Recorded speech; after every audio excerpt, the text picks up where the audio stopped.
तर आपला आजचा जो गुड मॉर्निंग गुड आफ्टरनून सर्वांना. आणि आजचा जो आपला कालच आपण एक टॉपिक शिकलो आणि आपण त्याला कंटिन्यू करणार आहे आज.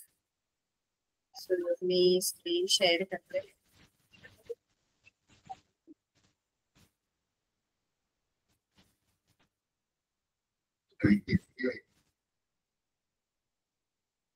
काल आपण हे शिकलो होतो 1.3 जी आपली एक्सरसाइज आहे. 1.3 मध्ये आपण फर्स्ट आणि सेकंड सम आपला झाला होता. First and second. तर आपण पुढचे घेणार आहोत. थर्ड फोर्थ असं आपण शिकणार आहोत. तर थर्ड जो लेसन आहे, थर्ड जो आपला क्वेश्चन आहे त्याच्यामध्ये आपल्याला युनिव्हर्सल सेट गिवन आहे. युनिव्हर्सल सेट आणि पी आपल्याला एक सेट दिलेला आहे. तो या युनिव्हर्सल सेटचा सबसेट असतो. युनिव्हर्सल सेट म्हटल्यानंतर बाकीचे सगळे त्याचे सबसेट असतात.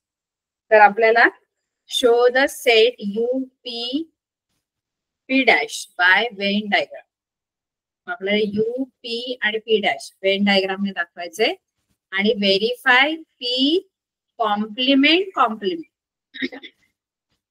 Means complement of P complement of P complement P कॉम्प्लिमेंटचा कॉम्प्लिमेंट हा पी आहे is equal to P. P complement आणि पी सेट सेम आहे, इक्वल आहेत, ते तुम्हाला व्हेरीफाय करायचं आहे. तर आधी आपण काय करूया, लिहून घेऊया काय काय आहे क्वेश्चन मध्ये.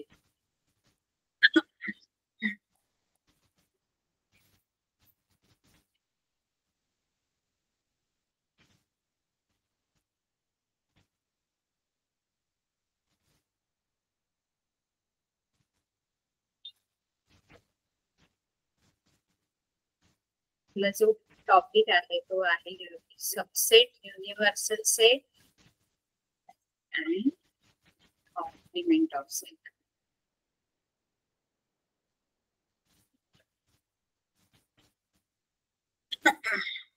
तर आपल्याला क्वेश्चन काय, यू दिलेला आहे. आपल्याला यू मध्ये काय काय आहे बघा एलिमेंट्स. यू मध्ये 1 2 3 7 8 9 10 11 12. 1 2 3 7 8 9 10 11 12 हे सगळे एलिमेंट आपले यू मध्ये आहे.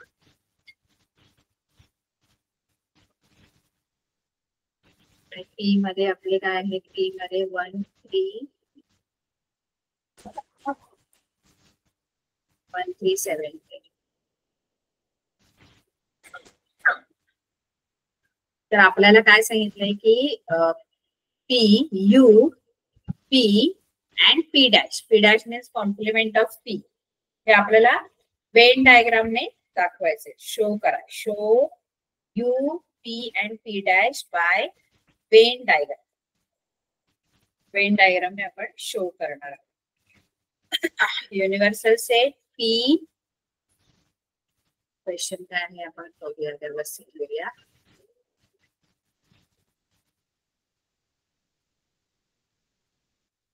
Show U P and P dash by Venn diagram.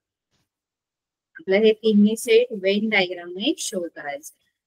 Wien diagram. आता यू पी आणि पी डॅश. तर यू म्हणजे आपला युनिव्हर्सल सेट असतो, जो आपण एका रेक्टँगलने दाखवतो. यू नेहमी आपण शक्यतो तरी रेक्टँगलने शो करतो. हा समजा हा तुमचा एक रेक्टँगल आहे आणि तोच तुमचा युनिव्हर्सल सेट आहे. तर युनिव्हर्सल सेट मधले एलिमेंट्स आधी लिहायचे नाही. याच्यामध्ये आधी काय करायचं, आपला जो सेट दिलेला आहे दुसरा छोटा, तो आधी आतमध्ये काढून घ्यायचा. आता तो यूचा सबसेट असतो, त्यामुळे यूच्या आतमध्येच तो येणार. जो सबसेट असतो तो त्या सेटच्या आतमध्ये येतो. हा माझा जो आहे हा पी सेट आहे. पी पी मध्ये काय काय येणार, पी मध्ये आहे 1 3 7 आणि 10 एवढे एलिमेंट पी मध्ये. आता 1 3 7 10 हे पी मध्ये लिहिले आणि उरलेले जे यू मधले ते पीच्या बाहेर लिहिणार आपण, म्हणजे यू मध्ये लिहिणार पण पी सेट मध्ये नाही लिहिणार. पी सेटच्या बाहेर लिहिणार आणि यूच्या आतमध्ये लिहिणार. यू हा आपला रेक्टँगल आहे.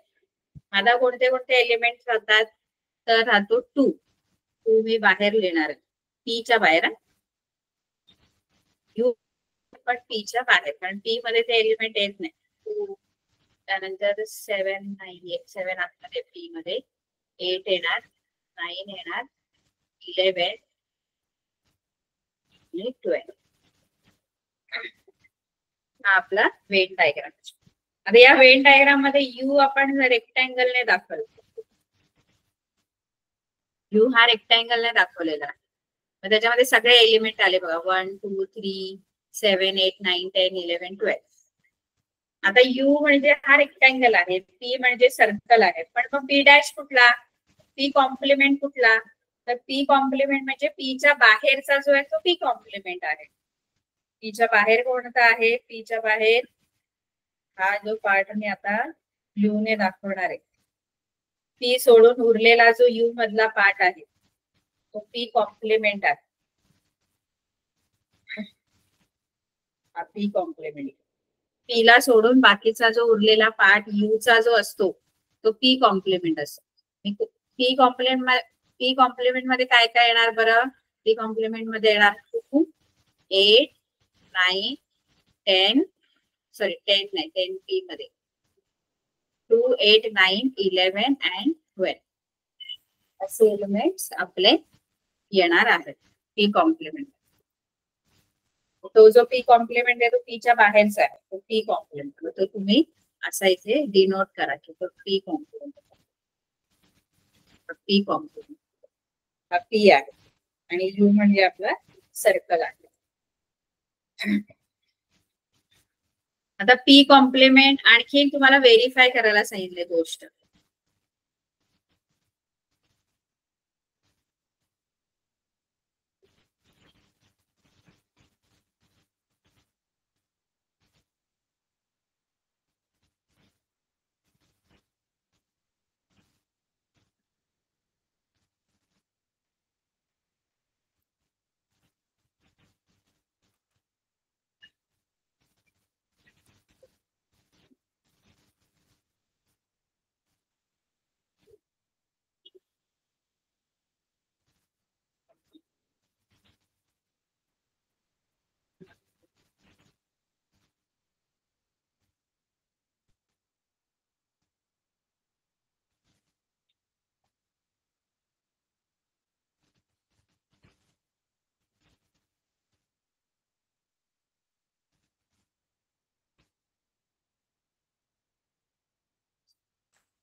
P complement. आता हे व्हेरीफाय आपल्याला करायचं. एक गोष्ट व्हेरीफाय करायला सांगितले त्यांनी.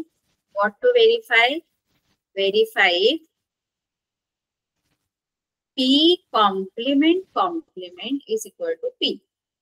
म्हणजे पी कॉम्प्लिमेंटचा कॉम्प्लिमेंट जर घेतला तर पी येतो. आता पी कॉम्प्लिमेंटचा कॉम्प्लिमेंट म्हणजे काय, आता कॉम्प्लिमेंट म्हणजे मुळात काय असतं, कॉम्प्लिमेंट म्हणजे आपण त्या सेट मधले घेतच नाही आणि उरलेले यू मधले घेतो. म्हणजे त्या सेट मधले घेत नाही. जसं पी चा कॉम्प्लिमेंट आपण काढला, पी चा कॉम्प्लिमेंट म्हणजे पी मधला एकही एलिमेंट आपण घेतला नाही, पी मधला एकही एलिमेंट नाही घेतला आणि उरलेले यू मधले घेतले, म्हणजे बाहेरचे, पीच्या बाहेरचे. आता पी कॉम्प्लिमेंटचा कॉम्प्लिमेंट काढायचंय. पी कॉम्प्लिमेंटचा कॉम्प्लिमेंट म्हणजे काय, तर पी कॉम्प्लिमेंट मधले घ्यायचेच नाही, पी कॉम्प्लिमेंट मधले घ्यायचे नाही, म्हणजे हे घ्यायचे नाही. कारण आपल्याला कोणाचा कॉम्प्लिमेंट काढायचं तर पी कॉम्प्लिमेंटचा कॉम्प्लिमेंट, पीचा नाही कॉम्प्लिमेंट काढायचं. पी कॉम्प्लिमेंट जो सेट आहे ना, पी कॉम्प्लिमेंट सेट मध्ये काय येतं, पी कॉम्प्लिमेंट सेट मध्ये 2 8 9 10 11 12 हे पी कॉम्प्लिमेंट मध्ये येणार. पी कॉम्प्लिमेंट मधला एक पण एलिमेंट नाही घ्यायचं, कारण आपल्याला बघा ज्याचा कॉम्प्लिमेंट काढायचा असतो ना त्याच्यातले एलिमेंट्स घ्यायचेच नाही. आता मला कोणाचा कॉम्प्लिमेंट काढायचंय?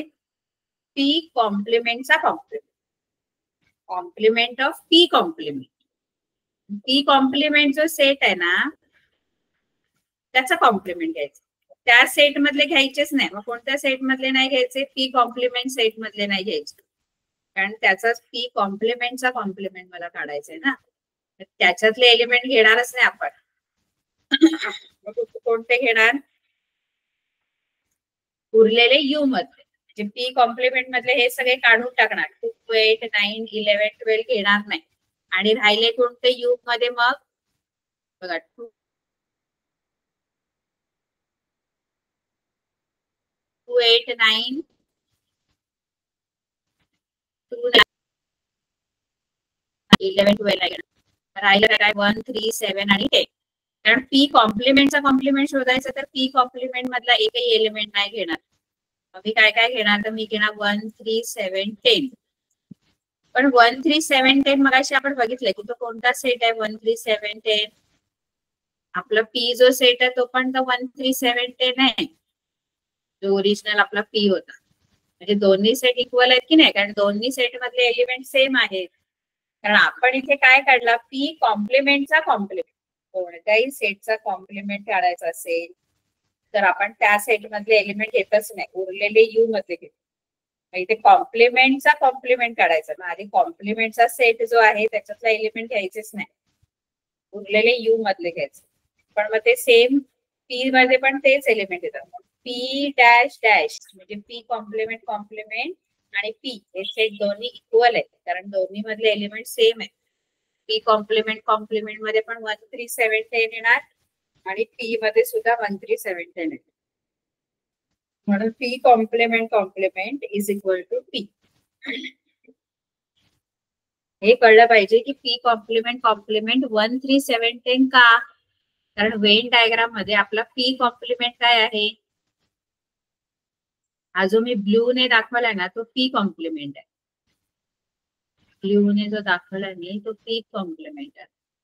मग ते घ्यायचेच नाही. हा ब्ल्यू पार्ट घ्यायचाच नाही, हा ब्ल्यू ने दाखवलाय तो. आणि उरलेला यू मधला घ्यायचा. मग उरलेला यू मधला म्हणजे तो आत पीस असणार ना आतमधला.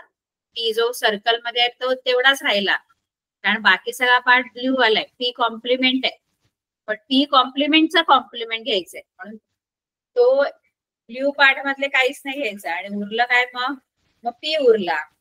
पी कॉम्प्लिमेंटचा कॉम्प्लिमेंट घेतला ना की तो पी हा सेटच येणार तुमचा, ओरिजिनल पी सेट आहे. तर तेच त्याचा आन्सर आहे. आता पुढे आपल्याला काय हे करायचंय, काय सोडवायचं आहे बघा. Next question. नेक्स्ट क्वेश्चन आपल्याला 4th कसं आहे? ए सेट मध्ये 1, 3, 2, 7 then write any 3 subset of it. A set दिलेला आहे आणि आपल्याला त्याचे कोणते 3 सबसेट लिहायचे. ए चे ए मध्ये काय काय आहे बघा? 1, 3, 2, 7. ए मध्ये 1, 3, 2, 7. आता या ए सेटचे 3 सबसेट लिहायचे. सबसेट लिहिणं सोपं आहे. हा ए चा सबसेट असायला पाहिजे ना. म्हणजे असे सेट लिहायचे जे बी ए पेक्षा छोटे आहेत आणि त्याच्यातले सगळे एलिमेंट ए मध्ये असायला पाहिजे. म्हणजे जसं मी आता 1, 3 लिहू शकतो, कारण बी मध्ये 1, 3 येणार म्हणजे बी काय होईल? ए चा सबसेट होणार, कारण बी मधले सगळे एलिमेंट ए मध्ये आहेत. त्याचा अर्थ बी हा ए चा सबसेट आहे. आणखी असे दोन सेट तुम्ही लिहू शकता. सी समजा लिहिला 3, 2, तर हा पण सी सुद्धा एचा सबसेट आहे, कारण सी मधले सगळे एलिमेंट ए मध्ये आहेत. बघा 3, 2 इथे पण 3, 2 आहे, म्हणजे सी मधले सगळे एलिमेंट हे ए मध्ये आहेत. त्यानंतर डी मी घेतला 1, 2, 7, तर हा डी सुद्धा एचा सबसेट होणार, कारण डी मधले सगळे एलिमेंट ए मध्ये आहेत. असे 3 सबसेट तुम्ही कोणतेही लिहू शकता, फक्त एलिमेंट त्यातलेच लिहायचे. 1 लिहा, 2 लिहा, त्याच्यापेक्षा कमी पण त्या सेट मध्येच असायला पाहिजे की जेणेकरून तो सबसेट होईल. सबसेट होण्यासाठी त्या सेट मधले सगळे एलिमेंट आपल्या मोठ्या सेट मध्ये असायला पाहिजे. जसं पी मधले सगळे एलिमेंट ए मध्ये आहेत, P is a subset of A. C मधले सगळे एलिमेंट ए मध्ये आहेत, तर C is a subset of A. D मधले सगळे एलिमेंट ए मध्ये आहेत, therefore D is a subset of A.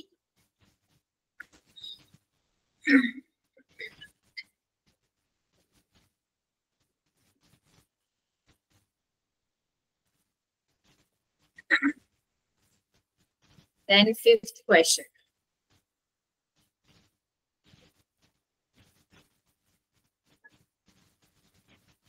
Fifth question काय आहे? Write the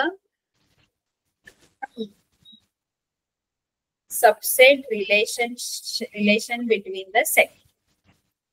म्हणजे आपल्याला सबसेट रिलेशन आपल्याला इथे लिहायचं आहे. म्हणजे कोण कोणाचा सबसेट होऊ शकतो ते आपल्याला लिहायचं आहे. कोणते कोणते सेट गिवन आहेत ते आपण बघू. पहिल्यांदा पी सेट आहे. P is a set. P is a set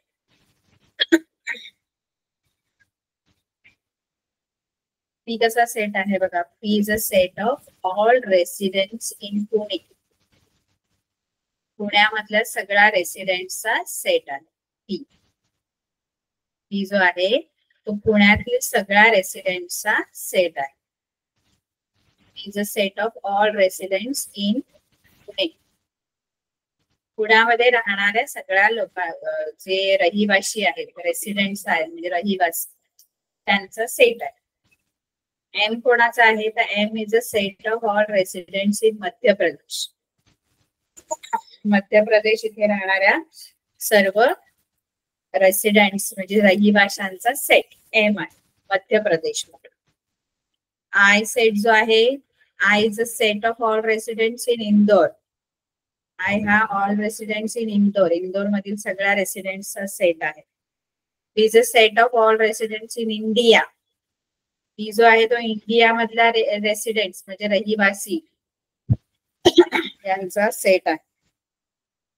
आणि एच जो आहे तो set of all residents in Maharashtra. असे आपल्याला इथे 5 सेट दिलेले आहेत. तर इथे कोण कोणाचा सबसेट होऊ शकतो, कोण कोणाचा सबसेट आहे, सबसेट रिलेशन आपल्याला इथे दाखवायचं आहे.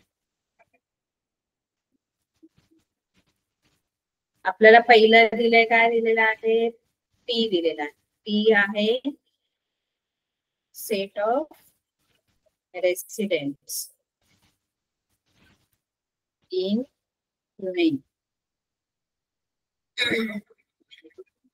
एम दिलेला आहे set of residents in Madhya Pradesh.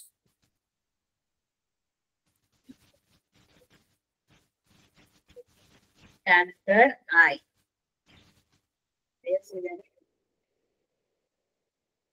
Set of residents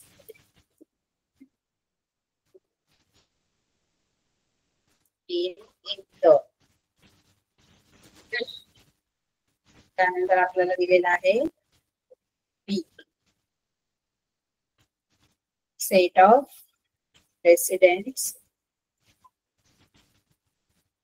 in India.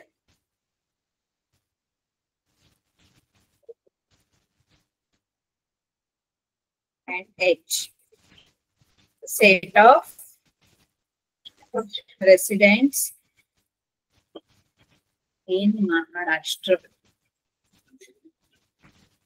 आता कसं सबसेट रिलेशन आहे, कोण कोणाचा सबसेट आहे, आता कसं ओळखायचं. आता सगळ्यात मोठा सेट जर याच्यात बघायला गेलं तर कोणता असू शकतो, set of residents in Pune, set of residents in Madhya Pradesh, set of residents in Indore, set of residents in India और set of residents in Maharashtra. कोणता सेट सगळ्यात मोठा आहे तर तो आहे बी. बी जो आहे तो सगळ्यात मोठा सेट आहे. का, कारण बाकीचे सगळे या बी ला आपण युनिव्हर्सल सेट म्हणू शकतो का तर म्हणू शकतो. का? कारण युनिव्हर्सल सेट कोणता घ्यायचा की तर युनिव्हर्सल सेट म्हणजे तो मोठा असायला पाहिजे आणि बाकीचे सगळे सेट त्याचे सबसेट असायला पाहिजे. मग पी पुणे, पुणे इंडियामध्ये येतं का? पुण्यामधली लोक जी राहतात ती इंडियामध्ये येणार का? तर येणार आहे, कारण पुणे इंडियामध्येच आहे. मग मध्य प्रदेश मधले रेसिडेंट्स येतील का? बी मध्ये येणार, कारण मध्य प्रदेश पण इंडियामध्ये आहे. आय मधले येणार का? येणार, कारण आय म्हणजे इंदोर मधले रेसिडेंट्स, मग ते इंडियामध्ये आहेतच, कारण इंदोरच इंडियामध्ये येतो. एच पण बी चा सबसेट आहे, कारण एच म्हणजे महाराष्ट्रातल्या रेसिडेंट्स असेल, महाराष्ट्र इंडियामध्येच येतो. त्यामुळे हे सगळे जे चार जे सेट आहेत ना, चारीच्या चारी सेट हे बी चे सबसेट होणार, कारण बी जो आहे तो सगळ्यात मोठा सेट आहे. म्हणून तुम्ही सबसेट रिलेशन काय लिहू शकता? P is a subset of B, then M is a subset of B. चे सगळे सबसेट होणार, कारण बाकी सगळे जे आहेत ते इंडियामध्येच येतात ना. पुणे इंडियामध्ये येतं, मध्य प्रदेश इंडियामध्ये येतं, इंदोर इंडियामध्ये येतं, महाराष्ट्र इंडियामध्ये येतं. बी जो सेट आहे तो सगळ्यात मोठा आहे इंडियातल्या रेसिडेंट्सचा सेट, त्यामुळे त्याचे बाकीचे सगळे सेट जे आहेत ते सबसेट असणार. आता महाराष्ट्रामध्ये राहणारी लोक इंडियामध्ये पण येणारच की नाही, इंडियामध्येच महाराष्ट्र आहे, ज्याचा अर्थ एन सबसेट ऑफ बी आहे, आय सबसेट ऑफ बी आहे, and H is also subset of B. आणखी कोण कोण आहे बघा सबसेट? तर इंदोर जी आहे, इंदोर जो प्रदेश आहे तो मध्य प्रदेशमध्ये येतो. इंदोर जे शहर आहे ना ते मध्य प्रदेशमध्ये येतो. मध्य प्रदेश हा स्टेट आहे आणि इंदोर ही त्यातली एक सिटी आहे. इंदोर ही मध्य प्रदेश मधली सिटी आहे, म्हणजे इंदोर मध्ये राहणारी लोक ही मध्य प्रदेशमध्येच राहतात ना. इंदोर हा मध्य प्रदेशच्या आतमध्येच येतो, म्हणून आय जो आहे ना तो एम चा सबसेट होणार. I is a subset of M, कारण इंदोर मधली सगळी लोक मध्य प्रदेशच्या सेट मध्ये येणार आहेत. सबसेट केव्हा होतो? जेव्हा या सेट मधले सगळे एलिमेंट दुसऱ्या सेट मध्ये असतील तर आय मधले सगळे एलिमेंट्स एम मध्ये पण आहेत, कारण आय म्हणजे इंदोर, एम म्हणजे मध्य प्रदेशातलं सेट, तर इंदोर मध्य प्रदेश मध्येच येतो.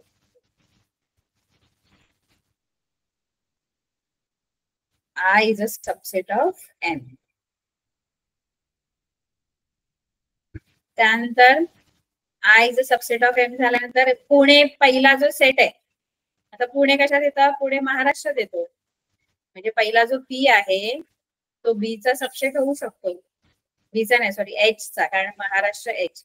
पी हा बी चा आपण आधीच लिहिलेला आहे, पी हा बी चा सबसेट होणारच आहे, कारण बी हा इंडियाचा रेसिडेंटचा सेट आहे. आणखी काय मिळेल की पुणे जो आहे तो महाराष्ट्रात येतो, त्यामुळे Pune is a subset set of residents in Pune. P is a subset of H, H म्हणजे महाराष्ट्र मधला रेसिडेंट्सचा सेट, म्हणजे P is a subset of H.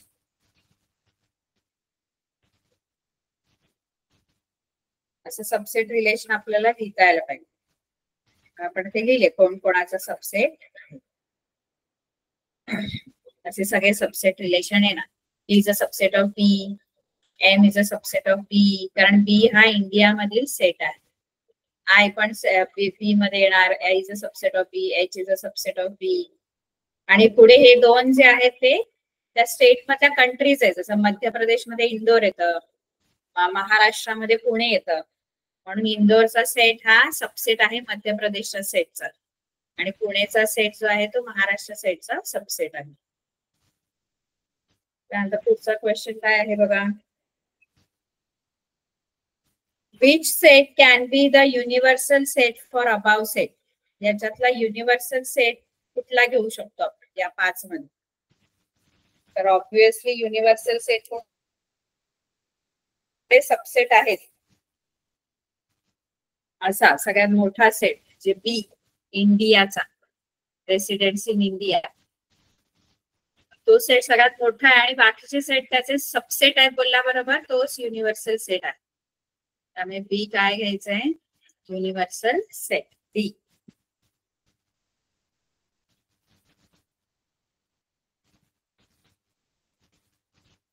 कळलं सर्वांना?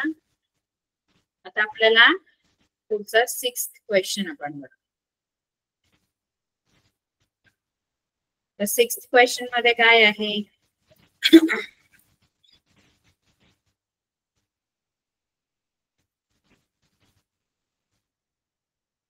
Which set of numbers would be the universal set for the sets given below?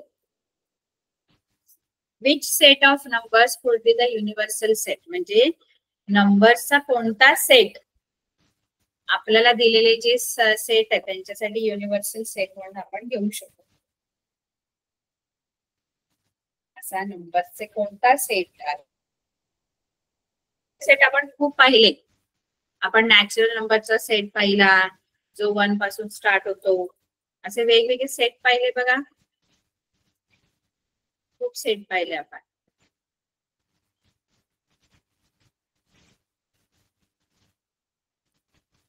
आपण खूप सारे set पाहिलेले आहेत. आपण पाहिलेला आहे set of natural numbers N. N जो आहे तो 1 पासून स्टार्ट होतो. 1 2 3 आणि पुढे इन्फायनाइट नंबर आहे. पुढे डॅश डॅश डॅश म्हणजे इन्फायनाइट नंबर 4 5 6. त्यानंतर दुसरा सेट होतो होल नंबर्सचा जो 0 पासून स्टार्ट होतो 0 1 2 3 4 5 डॅश डॅश डॅश डॅश. त्यानंतर इंटिजर्सचा सेट आहे. इंटिजर्स मध्ये आपण सगळे पॉझिटिव्ह नंबर, राईटला 0 आणि लेफ्टला निगेटिव्ह नंबर्स. डॅश डॅश दोन्हीकडे डॅश डॅश हे दोन्हीकडे नंबर्स आहेत खूप सारे. इकडे निगेटिव्ह नंबर्स आहेत -3 -4 -10 -100 असं 2 आणि इकडे पॉझिटिव्ह नंबर आहे टीचर्स. त्यानंतर आपण क्यू बघितला. क्यू कसा होता? क्यू जो आहे तो रॅशनल फॉर्म मध्ये नंबर जे असतात ते त्याच्यात येतात. म्हणजे 2/3 4/5 यांना या तिघांमध्ये जागा नाहीये अजिबात. एन मध्ये नाहीये, डब्ल्यू मध्ये नाहीये, आय मध्ये नाहीये. कारण हे जे सगळे नंबर्स आहेत जे ते होल नंबर्स आहेत किंवा आपण त्यांना आपण डिनॉमिनेटर 1 वाले नंबर आहेत. पण डिनॉमिनेटर मध्ये 2 आहे 3 आहे खाली डिनॉमिनेटर. अशा नंबरना कुठे जागा आहे तर ती क्यू मध्ये आहे. क्यू मध्ये असे सगळे नंबर येतात फ्रॅक्शन वाले. पण फक्त असेच नंबर नाहीयेत तर हे सगळा इंटिजरचा सेट सुद्धा याच्यात क्यू मध्ये येतो. कारण ते पण आपण P/Q फॉर्म मध्ये लिहू शकतो. न्यूमरेटर डिनॉमिनेटर फॉर्म मध्ये. म्हणजे आता आय मधले जे नंबर्स असतात त्या सगळ्यांचा डिनॉमिनेटर 1 असतो. मग याचा अर्थ सगळे नंबर मी P/Q फॉर्म मध्ये लिहू शकतो.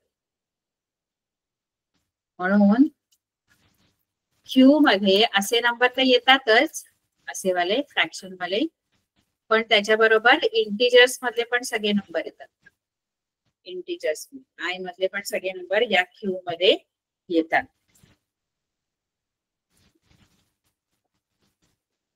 त्या क्यू मध्ये येतात आय मधले सगळे numbers.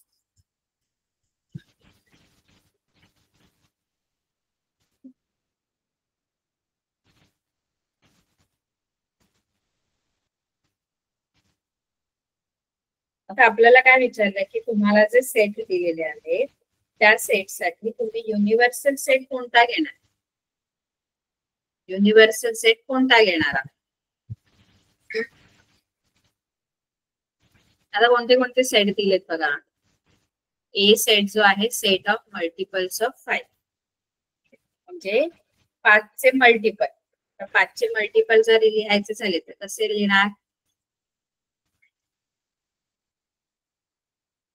A is a set of multiple of 5. Multiple of 5 बोललं तर 5 च्या पाड्यातले 0 येईल, 5 येईल, 10 येईल, 15 येईल, 20 येईल, 25 येईल. हे 5 चे मल्टिपल आहेत.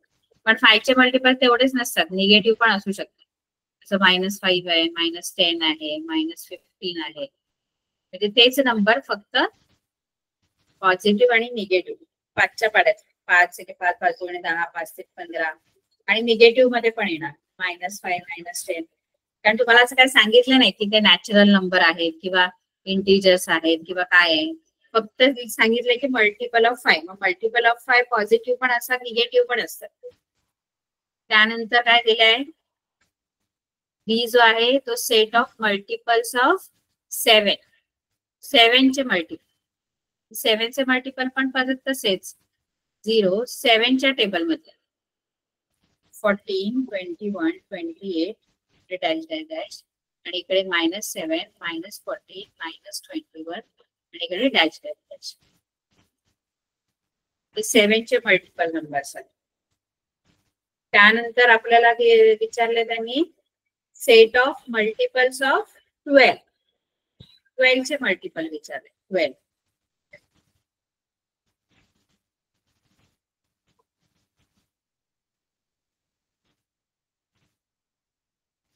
12चे मल्टिपल कोणते, तर 12च्या टेबल मध्ये मल्टिपल बोलले तर टेबल मध्ये 12 मध्ये 12 to the 24 12 to the 36 12 to the 48 dash dash dash भरपूर नंबर आहे 12च्या मल्टिपल.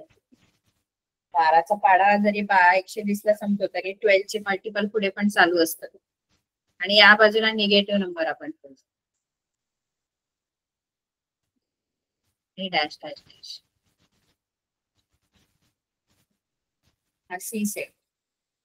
तर आपल्याला सांगितलंय की हे जे 3 सेट आहेत या 3 सेट साठी तुम्ही युनिव्हर्सल सेट म्हणून कोणता घेऊ शकता, म्हणजे हे सगळे सेट अशा कोणता सेट तुम्ही घेतलात की त्याचा हे तिन्ही सेट सबसेट बनतील, सबसेट होतील. सबसेट म्हणजे हे सगळे एलिमेंट त्या सेट मध्ये यायला पाहिजे. असा कोणता सेट आहे बरं, मग अशी आपण शिकलो कोणते सेट आहेत. नॅचरल नंबरचा सेट आहे, त्यानंतर होल नंबरचा सेट आहे, इंटिजर्सचा सेट आहे. आता याच्यापैकी कोणता सेट आपण घेऊ शकतो, यांच्यासाठी आपण एन घेऊ, क्यू घेऊ, आय घेऊ, डब्ल्यू घेऊ, कोणता घेऊ याच्यासाठी युनिव्हर्सल सेट. म्हणजे असा सेट शोधायचा ज्याच्यातले सगळे घटक त्याच्यात आले पाहिजे. या तिन्ही सेट मधले सगळे एलिमेंट ज्या सेट मध्ये येतात तो युनिव्हर्सल सेट घ्यायचा. आणि तो कोणता आहे तर इंटिजर्सचा, कारण इंटिजर मध्ये पॉझिटिव्ह आणि निगेटिव्ह दोन्ही नंबर येतात. नॅचरल नंबर आपण नाही घेऊ शकत कारण नॅचरल नंबर मध्ये फक्त पॉझिटिव्ह नंबर आहे. होल नंबर पण नाही घेऊ शकत कारण त्याच्यात पण पॉझिटिव्ह आणि 0. तर तुम्ही आय जो आहे इंटिजर्सचा सेट तो तुम्ही या 3 सेट साठी युनिव्हर्सल सेट घेऊ शकता. इंटिजर्सचा सेट काय आहे 1 2 3 4 डॅश डॅश डॅश आणि इकडे डाव्या बाजूला -1 -2 -3. हा जो सेट आहे ना या सेटचे हे सगळे सबसेट होणार बघा. -15 हे सगळे नंबर ए मधले सगळे नंबर आय मध्ये येणार आहेत. 5 10 15 याच्यात पण येणार, आय मध्ये पण येणार. त्याचा अर्थ ए हा आयचा सबसेट होईल. बी मधले पण सगळे नंबर्स आय मध्ये येणार आहेत, म्हणजे बी पण आयचा सबसेट. आणि सी मधले पण सगळे एलिमेंट आय मध्ये येणार आहेत, सी पण आयचा सबसेट असणार आहे. त्यामुळे तुम्ही इथे या तिघांसाठी जर कुठला युनिव्हर्सल सेट घ्यायचा असेल तर तुम्ही तो कोणता घेऊ शकता, तर तुम्ही घेऊ शकता सेट ऑफ इंटिजर्स. हा जो आहे इज टेकन ऍज, हे आन्सर आहे तुमचं. कोणता घेणार युनिव्हर्सल सेट तुम्ही, I I I is equal to, मग त्याचे सगळे पॉझिटिव्ह सगळे negative is taken as universal set. या सेटला आपण युनिव्हर्सल सेट मध्ये घेऊ शकतो कारण ए बी सी मधले सगळे एलिमेंट आय मध्ये येतात म्हणून. त्यानंतर कोणता सेट दिलेला आहे आपल्याला,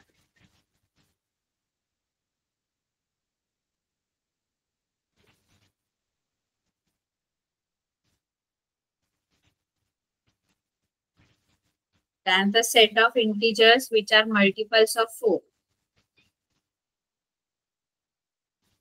set of integers which are multiples of 4 आणि set of all even square numbers. Set of integers which are multiple of 4.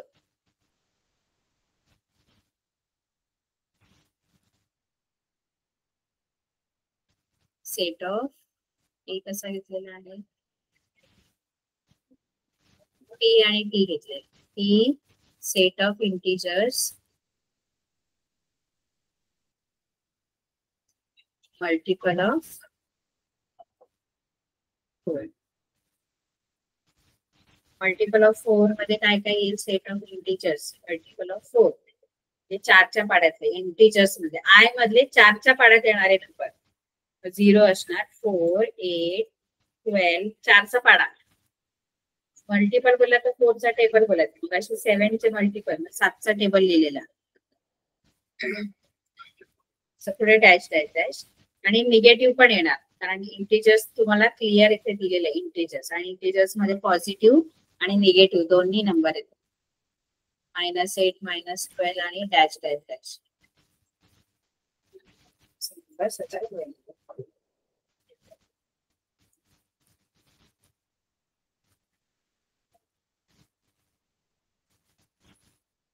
सगळे नंबर पी सेट मध्ये. त्यानंतर क्यू मध्ये काय आहे? क्यू काय दिलाय? Set of all even square numbers. Even square number. Even square number. आधी तर स्क्वेअर नंबर म्हणजे काय ते माहित पाहिजे. What are square numbers? आपल्याला सांगितलं इवन स्क्वेअर नंबर, पण स्क्वेअर नंबर आपल्याला माहित पाहिजे. स्क्वेअर नंबर म्हणजे जे कोणाचे तरी स्क्वेअर आहे. जसं 1चा स्क्वेअर 1 येतो, 2चा स्क्वेअर 4 आहे, 3चा स्क्वेअर 9 आहे, 4चा स्क्वेअर 16 आहे, 5चा स्क्वेअर 25 आहे, 6चा स्क्वेअर 36 आहे, 7चा स्क्वेअर 49. स्क्वेअर म्हणजे त्याच नंबरने बघा. स्क्वेअर जर काढायचं आहे ना तुम्हाला तर कसं काढू शकता? स्क्वेअर जर काढायचं आहे तर त्याच नंबरने त्याच नंबरला मल्टिप्लाय.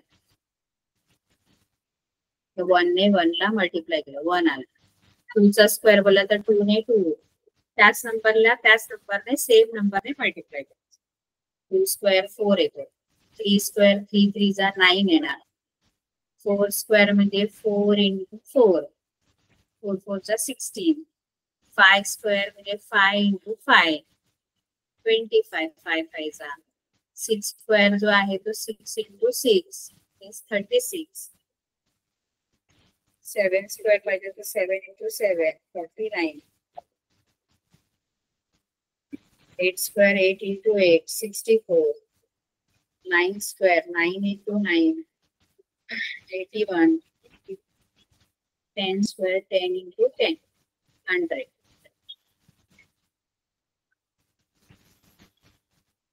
आता हे स्क्वेअर नंबर आहे, पण आपल्याला याच्यामध्ये इवन स्क्वेअर नंबर, कारण तुम्हाला सेट जो दिलेला आहे तो इवन स्क्वेअर नंबरचा सेट आहे. Even square numbers. Set of all even square numbers. आता स्क्वेअर नंबर बोलले तर तुम्ही बोलाल मग स्क्वेअर नंबर पॉझिटिव्हच घ्यायचे की निगेटिव्ह? तर स्क्वेअर हे नेहमी पॉझिटिव्ह असतं, त्यामुळे निगेटिव्ह नंबर ते घ्यायचे नाही. म्हणजे कोणत्याही नंबरचा स्क्वेअर हा ऑलवेज पॉझिटिव्हच असतो, त्यामुळे स्क्वेअर नंबर मध्ये एकही निगेटिव्ह नंबर येणार नाही. पण मग इवन स्क्वेअर नंबर कुठले? इवन कुठले त्याच्यामधले? हे बघा, हे जे आहेत ना हे सगळे स्क्वेअर नंबर आहेत. 1 4 9 हे इथे बघा, हे सगळे कोणते कोणते आहेत? 1 आहे, 4 आहे, जे कोणाचं तरी स्क्वेअर आहे त्याला स्क्वेअर नंबर्स म्हणतात. स्क्वेअर नंबर्स कोणते कोणते आहेत? जे कोणाचं तरी स्क्वेअर आहे. जसं मी शोधलं 1 4 9 16 4चा स्क्वेअर, 25 5चा स्क्वेअर 5 5 जा, 6 6 जा 36, 7 7 जा 49, 8 8 जा 64, 81 9 9 जा 100, 121, 11चा स्क्वेअर 11 × 11, 144, 12 × 12. असे खूप सारे स्क्वेअर नंबर आहेत. पण मग इवन स्क्वेअर नंबर कोणते? इवन स्क्वेअर नंबर सांगितले आपल्याला. इवन स्क्वेअर नंबर कुठले? तर याच्यातले इवन नंबर घ्यायचे. इवन नंबर कोणते? इवन नंबर म्हणजे हा 4 इवन आहे, ज्याच्या युनिट्स प्लेस मध्ये. इवन नंबर म्हणजे काय? युनिट्स मध्ये, युनिट्स प्लेस मध्ये 0 2 4 6 8 असलं पाहिजे. हा आहे, हा इवन नंबर आहे, हा एक इवन आहे, हा एक इवन आहे, हा एक इवन आहे. इवन स्क्वेअर नंबर जर बघितलं आपण, म्हणजे क्यू जर बघितलं, सॉरी टी जर बघितला, तर टी मध्ये काय काय येणार? टी मध्ये येणार आहे तुमचं, टी मध्ये 4, 16, 36, 64, 100, 144 एक्सेट्रा डॅश डॅश डॅश. आणि मगाशी आपला जो मगाचा दुसरा सेट जो होता, कोणता होता? पी. हा पी सेट तो मल्टिपल ऑफ 4 आहे. त्याच्यामध्ये आपल्याला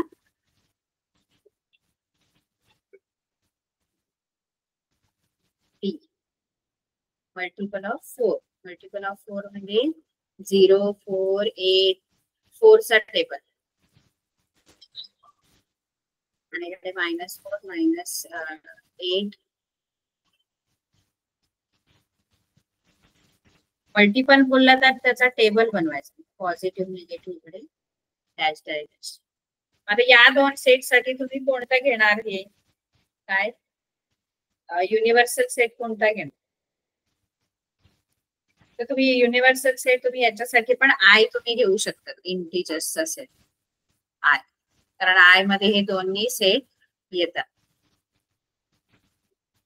तुमचा पी जो आहे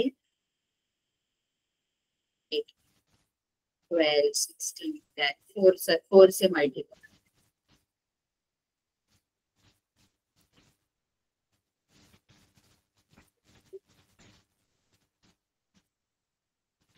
टी जो आहे तो 4, 16, त्यानंतर 36, 64.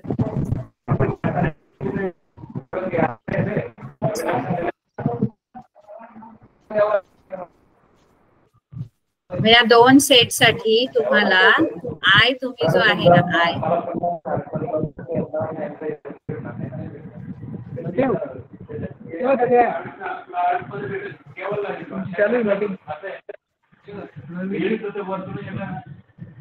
नववीची मीटिंग चालू आहे. तृप्ती मॅडम माहिती आहे का?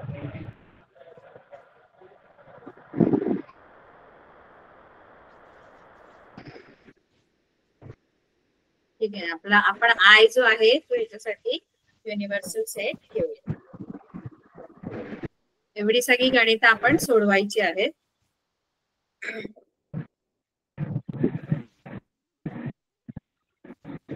लेक्चर संपलेलं आहे. होमवर्क साठी तुम्हाला ही सगळी एक्सरसाइज पूर्ण 1.3 सॉल्व करायचं. Solve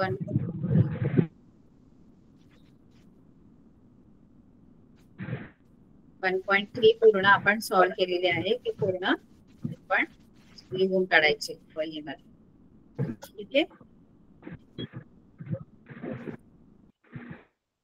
good bye.